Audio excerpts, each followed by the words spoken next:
بسم اللہ الرحمن الرحیم۔ السلام علیکم۔ ڈینویو ایک بزنس مین یہودی ہے جس نے یورپ بھر میں بہت بڑی انویسٹمنٹ کر رکھی ہے، خاص کر پاؤڈر سیکٹر، آئل فیلڈ اور کنسٹرکشن۔ اس کے علاوہ فوڈ پروڈکٹ، گارمنٹس اور بیکری آئٹمز کا بھی بزنس کرتا ہے۔ وہ اپنا ایک واقعہ بیان کرتا ہے کہ جرمنی میں موجود میری کنسٹرکشن کمپنی مین آفس کا سیکیورٹی گارڈ پاکستانی مسلمان تھا۔ واضح قطعی سے نہیں بھی مسلمان نہیں لگتا تھا، بلکہ میں نے اسے کبھی نماز پڑھتے یا کوئی بھی مذہبی رسم کرتے نہیں دیکھا تھا۔ البتہ اس کی دنیاوی لحاظ سے یہ خوبی تھی کہ وہ ایماندار تھا، کام سے مخلص تھا۔ ایک دن جب میں ایک نیا پروجیکٹ پکڑنے کے لیے جرمنی گیا ہوا تھا اور پروجیکٹ مل جانے کی وجہ سے بہت خوش تھا، ڈیل سائن کرنے کے بعد میں اپنی کمپنی کے جرمنی میں موجود مین آفس پہنچا تو گیٹ پر کھڑے مسلم پاکستانی سیکیورٹی گارڈ نے مجھے دیکھتے ہی میری عزت میں اپنا ہتھیار سائیڈ پر رکھ کر میرے لیے دروازہ کھولا۔ نہ جانے مجھے کیا سوچی کہ میں اس مسلمان نوجوان کے پاس رک گیا اور اسے کہا کہ قرآن پاک میں لکھا ہے، ایک ایک مسلمان سو غیر مسلم کافر پر بھاری ہے، جبکہ مجھے نہیں لگتا کہ تم اپنے جیسے ایک پر بھی بھاری پڑ سکتے ہو۔ ڈینویو کہتا ہے کہ پاکستانی مسلمان نے بہت تحمل سے میری بات سنی اور پھر میری تصدیق کرتے ہوئے بتایا کہ جہاں اللہ تعالیٰ نے سو کافر پر ایک مسلمان کو بھاری قرار دیا، وہیں آگے مجھ جیسے کمزور ایمان والوں کا علم رکھتے ہوئے اللہ تعالیٰ 10 اور پھر دو کافروں پر ایک مسلمان کو بھاری قرار دیا۔ اس مسلمان سیکیورٹی گارڈ کی بات بجا تھی، مگر میں اپنی ضد پر اڑ گیا اور کہا کہ قرآن پاک میں یہ بات آئی ہے، یا تو تم ثابت کرو کہ مسلمان سو کافر پر بھاری ہیں، یا پھر مان لو کہ قرآن پاک میں نعوذ باللہ جھوٹ ہے۔ میری بات سن کر مسلمان سیکیورٹی گارڈ کچھ دیر کے لیے خاموش ہو گیا۔ جیسے میں نے اپنی فتح سمجھا اور دفتر کی جانب قدم بڑھا دیے۔ ابھی ایک قدم اٹھا ہی تھا کہ مسلم سیکیورٹی گارڈ نے مجھے مخاطب کرتے ہوئے کہا، سر، قرآن کریم میں ایک ایک لفظ سچ ہے، یہ میرا ایمان ہے اور میں بہت جلد آپ کو ثابت کر دوں گا کہ ایک ایک مسلمان سو کافر پر بھاری ہے۔ میں نے لاپرواہی سے کہا، مجھے شدت سے انتظار رہے گا، اور آگے بڑھ گیا۔ جب میرا باقی سٹاف جو میری اور مسلم سیکیورٹی گارڈ کی بات سن رہا تھا، وہ مجھے داد دیتے ہوئے میرے ساتھ چلنے لگا۔ میں نے ابھی کچھ دن جرمنی رکنا تھا، نئے پروجیکٹ پر کام شروع کروں، اس لحاظ میں آتے جاتے ہوئے مسلم سیکیورٹی گارڈ سے کہتا، مجھے جواب کا انتظار ہے، اور وہ مسکرا کر کہتا، ضرور دوں گا۔ وقت اپنی روانی سے گزرتا ہے۔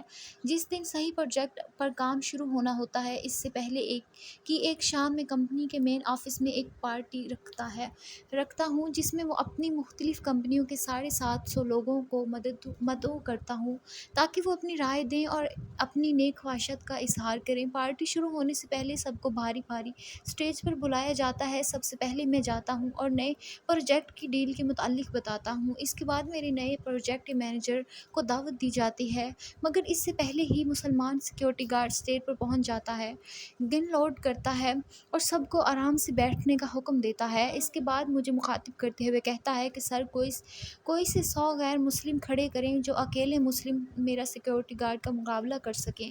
جسے اپنی زندگی نہیں پیاری، وہ اٹھے اور اپنے سیٹ پر کھڑا ہو مگر یاد رکھنا، جو کھڑا ہوگا وہ پھر کبھی نہ بیٹھ سکے گا، نہ کھڑا ہو سکے گا۔ مسلم سیکیورٹی گارڈ کا اعلان سن کر حال میں سکتہ طاری ہو گیا۔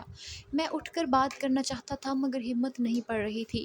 تقریباً 1.5 منٹ یہی صورتحال رہی۔ اسی دوران کسی نے پولیس کو کال کر دی، مگر پولیس کی آمد سے پہلے ہی مسلم سیکیورٹی گارڈ دوبارہ مجھ سمیت بیٹھے ہوئے حاضرین سے مخاطب ہوتے ہوئے بولا کہ یہ میرے ہاتھ میں موجود بندوق خالی ہے، اس میں کوئی گولی نہیں ہے۔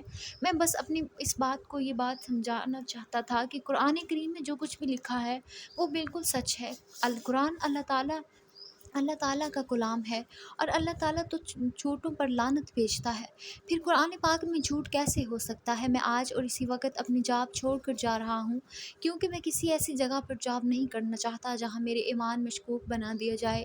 اس کے ساتھ ہی سیکیورٹی گارڈ نے مجھے مخاطب کرتے ہوئے سر کی بجائے میرا نام پکارا اور کہا، مسٹر ڈینویو، یاد رکھنا، مسلمان آج بھی اتنا ہی طاقتور ہے، بس تم جیسے لوگوں کی چالوں نے ان کا ایمان کمزور کر دیا، ورنہ آج آزما لیا ہے تم نے ایک ننتہا مسلمان تم 700 لوگوں کو خالی ہتھیار کے بل بوتے پر دبا کر رکھ سکتا ہے؟ ابھی مسلم سیکورٹی گارڈ کی بات جاری تھی کہ جرمن پولیس کے دستے حال میں داخل ہوئے، سب نے ہتھیار تان لیے، پوزیشن لے لی اور مخاطب ہو کر اچھا مسلم دہشت گرد کہا ہے کوئی اشارہ دے، تب میں فوراً کھڑا ہوا، ہاتھ اوپر کر کے اسٹیج پر گیا، اپنا تعارف دیا اور کہا کہ ایک اسٹیج ڈرامہ ہو رہا تھا، اس کردار سے متاثر ہو کر کسی نے آپ کو کال کر دی، میں معافی چاہتا ہوں، آپ کو تکلیف اٹھانی پڑی۔ ساتھ ہی پولیس آفیسر کا شکریہ ادا کر کے انہیں واپس بھیج دیا۔ اس کے بعد مسلم سیکورٹی گارڈ کو بہتر جواب کی، مگر اس نے انکار کر دیا اور میں نے اسے گولڈن ہینڈ شیک دے کر رخصت کر دیا۔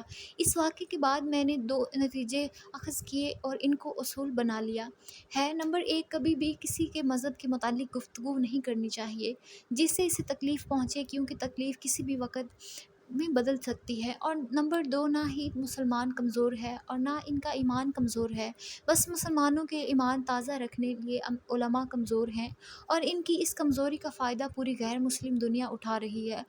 میری اللہ پاک سے دعا ہے کہ اللہ تعالی ہم سب مسلمانوں کے لیے آسانی کرے، آمین ثم آمین۔ اسلام سیکھیں چینل کو سبسکرائب کرنا نہ بھولیں۔ اللہ حافظ۔